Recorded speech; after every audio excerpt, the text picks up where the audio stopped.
What are we discussing on today's Locked On Diamondbacks podcast? One major key for the D-backs in 2025, and do the chances of Christian Walker returning to the D-backs increase the longer he stays unsigned?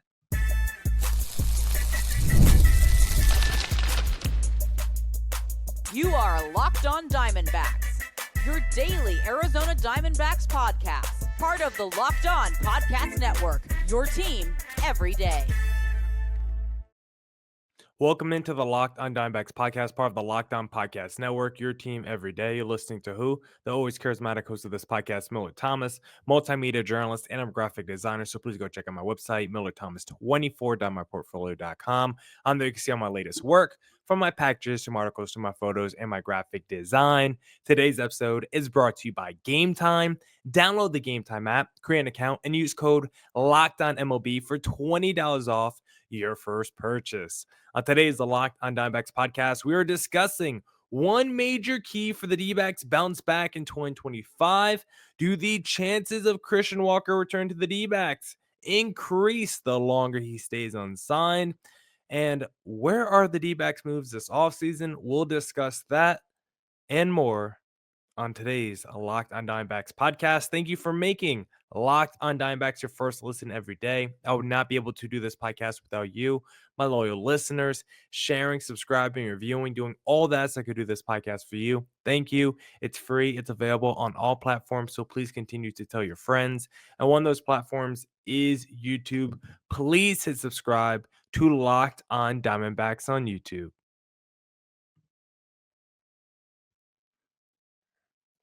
But now let's get into the podcast and let's discuss one major key for the D-backs for them to bounce back in 2025. And this is kind of going off this new baseball metric that we just saw get dropped on StatCast, which basically measures base running, because this new base running metric that came out is something that should make D-backs fans very happy, because it basically tells you Corbin Carroll is the best base runner in baseball. This new StatCast metric has Corbin Carroll number one, not just for 2024, but number one in this metric since 2023. And essentially, this metric just measures how good your base running is, takes into account how many times you steal a base, but also like extra bases taken. Are you being thrown out? Like, this is a all-encompassing base running metric. And according to this little stat, Corbin Carroll is the best base runner in Major League Baseball, which is not surprised at all, because you look at Corbin Carroll the last 2 years, and he has been a man who has run all over National League and Major League catchers. As a rookie, 54 stolen bases, had a down year with 35 this year, but part of it was also because he was terrible in the first half this past year. And once his bat started to get going, we saw him steal so much more. He scored 74 runs from July 1st on, the most in Major League Baseball. The next second closest guy was Shohei Ohtani with 67 during that time. He had a ton of steals during that stretch as well. Not surprising to see when Corbin Carroll swing the bat well, getting on base more, it leads to more stolen base opportunities. And hopefully we see second half Corbin Carroll for the full season in 2025, because if that's the case, we're going to get another 50, 60 stolen base season from Corbin Carroll. And right now, you look at the numbers since the start of 2023. According to this new metric, Corbin Carroll has 24 base running runs since last year, the most in Major League Baseball. Second is Ella De La Cruz. He also has the most runs via the extra base taken, the non-steal plays with an extra base taken, and also the most runs scored via the stolen base. So this is a guy who literally does everything when it comes to not just straight up stealing, but also just getting aggressive and know when to take that extra base, know when to turn that single into a double. We saw a play earlier this year where I think it was against the Dodgers, where he smacked the ball off the center field wall.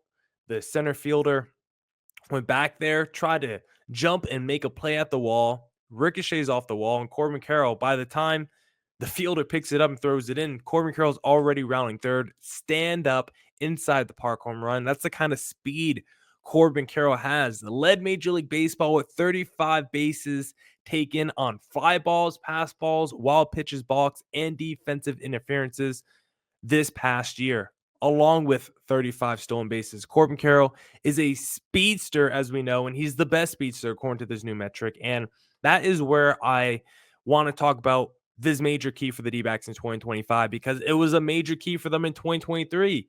Speed.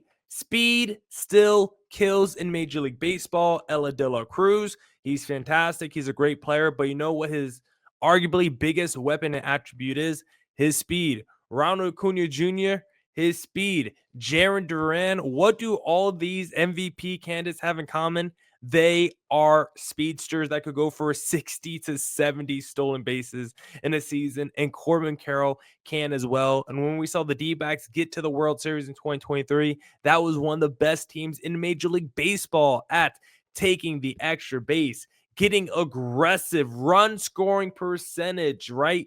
Sacrifice hits, just doing the small things on the bases, getting aggressive on the bases. That led to the D-backs scoring a lot of runs and having a productive offense and getting to the World Series in 2023. They have the best base runner in the sport in Corbin Carroll, but who can go along with him so we could get that speed back in 2025? Gabriel Moreno, above average catcher. Ketel Marte, above average second baseman as a runner as well. Geraldo Perdomo definitely has some speed. Jake McCarthy, you look at this new base running metric, he is one of the league leaders in a lot of different categories between the top 20 and the top 15, a lot of stats. And you still got Alec Thomas on the roster as well. Maybe a little Blaze, maybe the Jordan Lawler. Like, there is more than enough speed on this D-backs roster for the speed once again to make a difference in 2025. It was a major factor and attribute for the D-backs in 2023. You go look at the league leaders in stolen bases that season.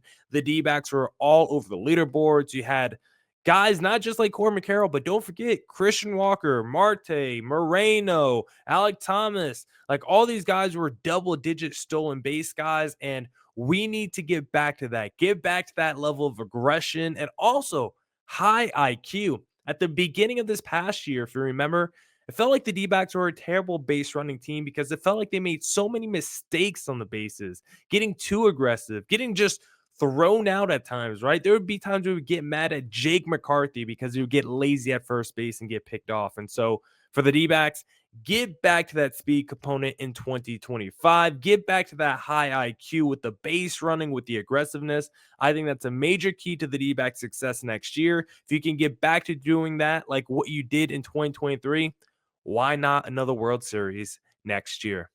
Now I want to discuss the possibility of Christian Walker returning and if the chances of that increases the longer he stays signed in segment number 2.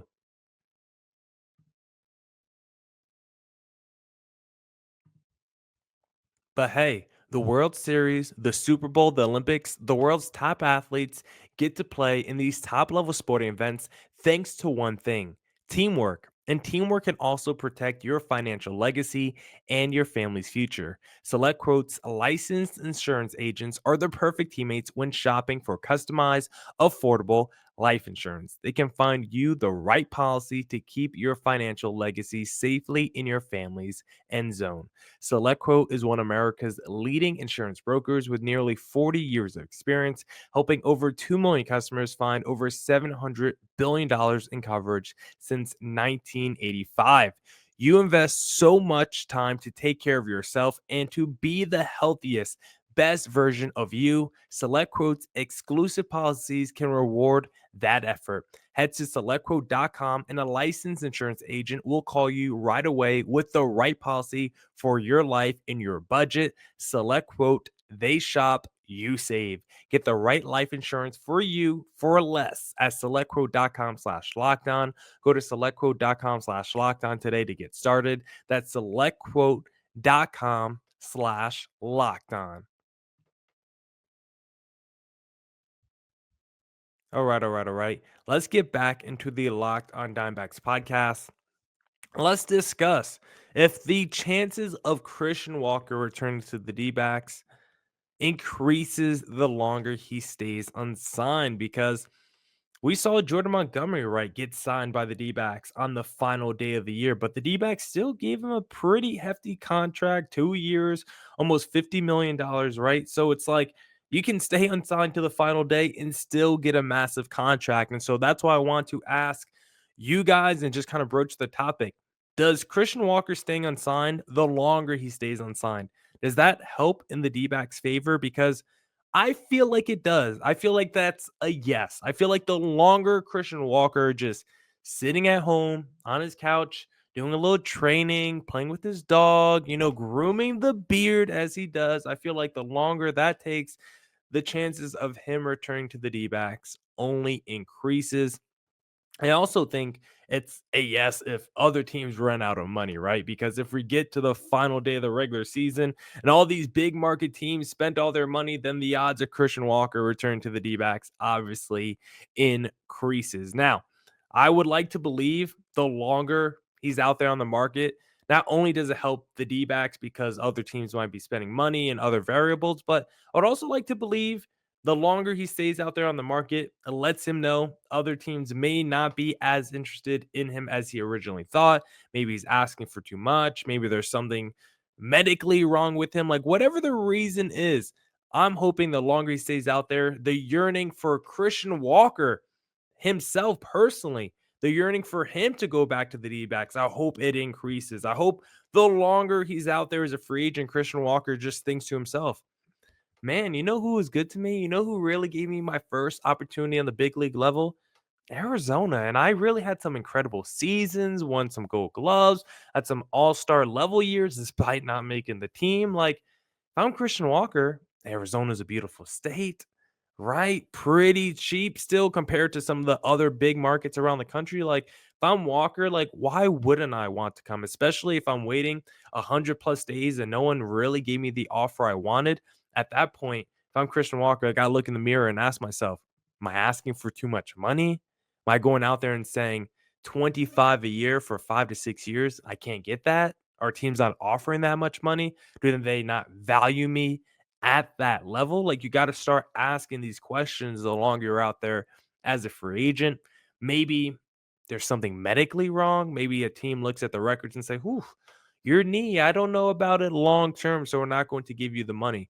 Whatever the reasons is, I would like to believe all these variables, the longer he has to sit out there, sit and contemplate with these ideas and thoughts, the more likely it is for him to return to the D-backs. Now, I do believe there are three like major questions or hurdles that the D-backs would have to answer or get over for Christian Walker to officially come to Arizona or come back to Arizona.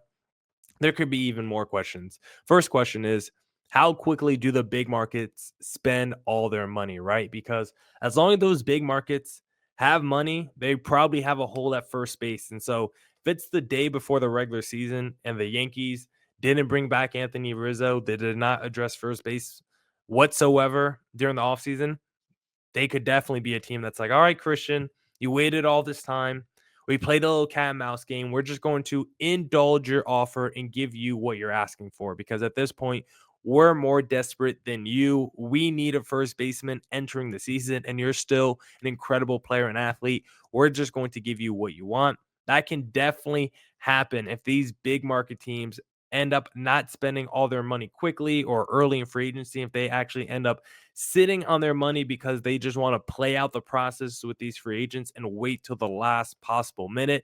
That could be a big hurdle for the D-backs for Christian Walker to return to Arizona.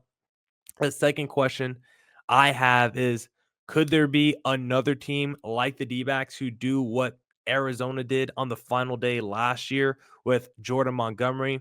Maybe the D-backs feel like, okay, we're here. Christian Walker hasn't signed a deal yet. It feels likely like he's going to return to Arizona. Then out of nowhere, you have this X Factor dark horse team that a day before the regular season or however long before says, you know what, Christian, we're just going to pony up and give you the money. Maybe it's a short-term overpay prove it deal, or maybe it's that long-term contract that you've been waiting for.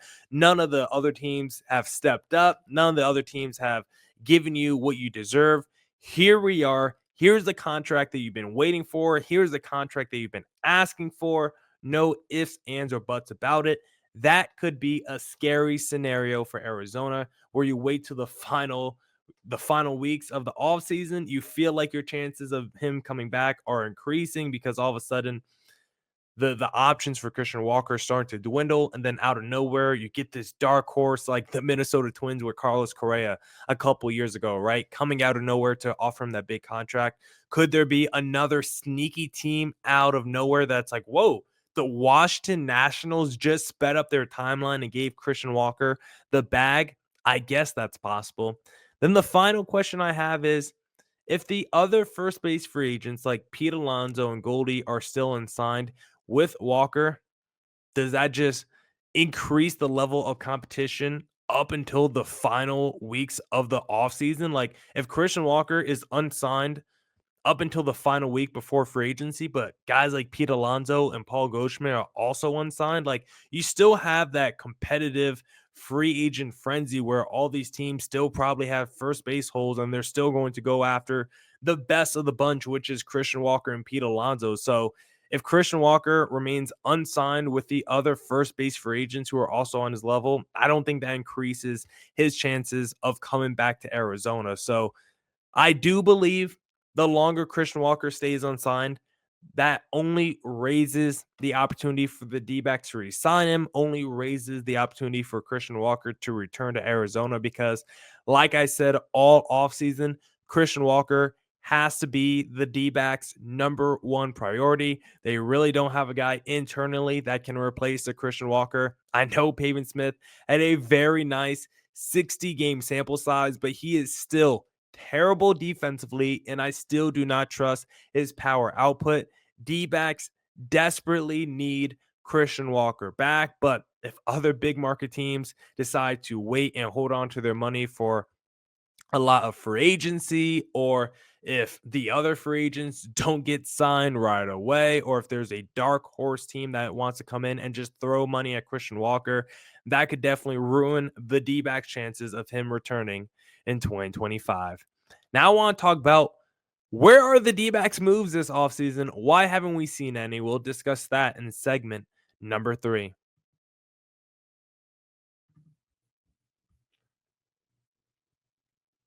And if you're looking to buy tickets, then the best place to do that, of course, is going to be Game Time, because Game Time is the best place for last minute tickets on sports, concerts, comedy, theater, and more. My favorite thing about Game Time is this little feature called All in Pricing. When you toggle that feature on, you can see the total cost up front with no surprise fees at checkout. You can even get a panoramic view of your seat before you buy, so you know exactly what you're purchasing. Take the guesswork out of buying tickets with Game Time. Download the Game Time app, create an account, and use code LOCKEDONMLB for $20 off your first purchase. Terms apply. Again, create an account or redeem code LOCKEDONMLB for $20 off. Download Game Time today. What time is it? Game time. And if you're looking to place a little wager, then of course, the best place to do that is going to be FanDuel, because get ready to tackle the NFL action with FanDuel, America's #1 sportsbook. Right now, new customers can bet $5 and get $150 in bonus bets if you win. The FanDuel Sportsbook app gives you everything you need to place live bets on the NFL all in one place. So when you get a hunch in the middle of the game, you can check out the latest stats, view live play-by-play, and so much more on the same page where you place your bets.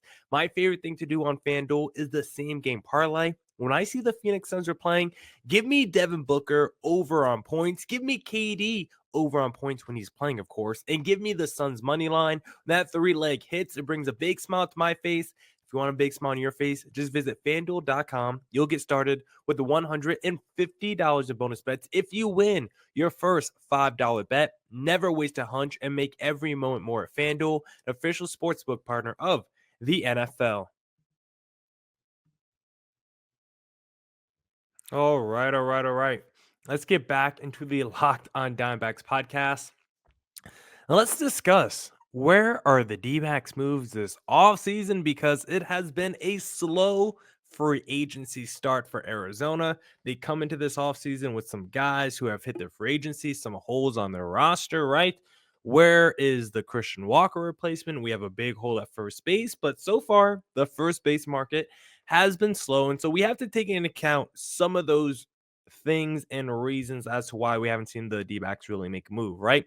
Yes, the D-backs have a hole at first base, but Christian Walker, Pete Alonso, Goldie, Carlos Santana, Anthony Rizzo, like the whole first base market is pretty untouched right now. So if you're talking about why hasn't the D-backs made a first baseman move yet, really no one has. You look at the DH market, it has been kind of quiet so far. Tyler O'Neill got picked up by the Orioles, but Jock Peterson's still out there. Randall Grichuk is still out there. So the question is, why hasn't Arizona really addressed getting a slugger DH type? Well, other teams really haven't done it too much either. Like the whole offseason free agency has been kind of quiet outside these big market teams going out there and signing these star of the star players with the Snells, the Freeds, the Juan Sotos. Like a lot of the secondary guys are still unsigned. Yes, the Rangers have like traded for Jake Berger, and we saw Garrett Crochet to the Red Sox.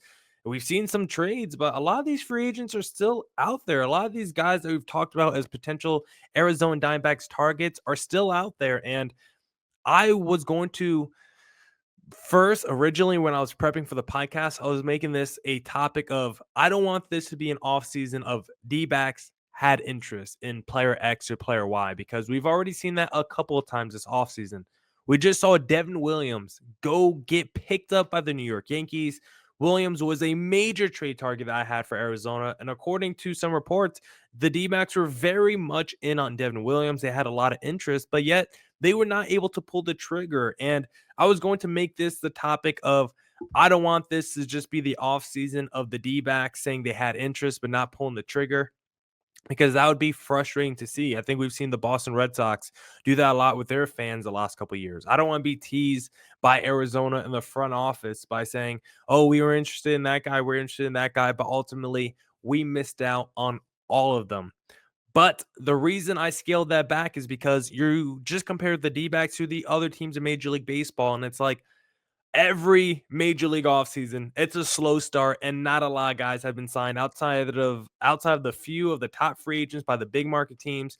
It's been a very slow start to the major league offseason, as always. And so I'm going to give grace to this D-backs front office. Yes, we have not seen the moves. Yes, we still have the holes on the roster, but you compare to the D-backs to the rest of Major League Baseball, and it's just like this across the board. It's a very slow pace free agency when it comes to the sport of Major League Baseball. And so I still have a lot of confidence in Mike Hazen and this D-backs front office that they're going to get aggressive and do something this offseason. My point still stands that I don't want them to just be the team that said they had interest because they already did that with Devin Williams. We know they're interested and they're going to tease us with Roki Sasaki, and it feels like Roki is definitely going to sign with someone else, but we know the D-backs are going to probably get a meeting, have their pitch. We're probably going to get positive reports about Arizona and their meeting with Roki. Then he's ultimately going to sign somewhere else. I don't want to continue to be teased. I thought that Devin Williams deal was very doable. It was like Nestor Cortez and another prospect. Like that was not a lot. Like Ryan Nelson and two prospects. Like why can't that get done for Devin Williams, right? The Jake Berger deal would have been perfect for Arizona. DH first baseman type, I would have really liked that for Arizona as well. I just feel like there are a lot of players that the D-backs could get that would fit and help their team right now, but they're being patient. And a lot of these major league teams are being patient and very non-aggressive. And so I'm going to give a little grace to Arizona because it seems like it's going to be another offseason where these GMs take their time to fill out their roster. These baseball GMs are not afraid to wait till the final weeks of the offseason before they sign somebody. And so yes, the D-backs have not made a move yet, but Mike Hazen and Ken Kendrick have been very aggressive the last couple of off seasons. And also, like we discussed the other day, when looking at that Scrooge index, Ken Kendrick is like number 3 in terms of revenue made by the team going back into the team. Over 60% of the D-backs revenue goes back into the funds of the on-field product. And so that's why I scaled back the topic originally where it was, where are the D-backs moves? Don't want this to be just an offseason of D-backs had interest but didn't pull it off because, yes, that has happened a couple times so far. But you look at the landscape of Major League Baseball, most of these teams have really started to get going this offseason, Arizona being another one of those teams. And also, Mike Hazen has just shown enough over the last couple years where he knows how to be aggressive. He knows how to make a smart move. Maybe the Brewers are just asking too much for the D-backs, where it's like the guys that they like for the D-backs, we just value too much. Meanwhile, the Yankees gave up dudes that maybe they didn't value as much internally as the guys that the Brewers were asking for from Arizona. And so, despite not getting a guy like I really wanted in Devin Williams, that doesn't mean the D-backs still won't go out there and get like Orion Hesley or another really high-end back-end reliever via free agency or the trade market. Have a lot of faith in Ken Kendrick and this Mike Hazen front office staff, because not only have they talked the talk, but they have also walked the walk. They have put the revenue back in this team. They have made the aggressive moves the last couple of years. And so I'm going to have faith in Mike Hazen that he's going to get the deals done. He's going to improve this roster some way, somehow. Maybe we won't be spending the money on the Christian Walkers and the Jock Peterson types, but I would be shocked if the D-backs walk away from this free agency and offseason empty-handed. Now, that's it for this edition of the Locked On Diamondbacks podcast. Come back tomorrow for more Diamondbacks news coverage and insight. And as always, stay safe, stay healthy. Dose.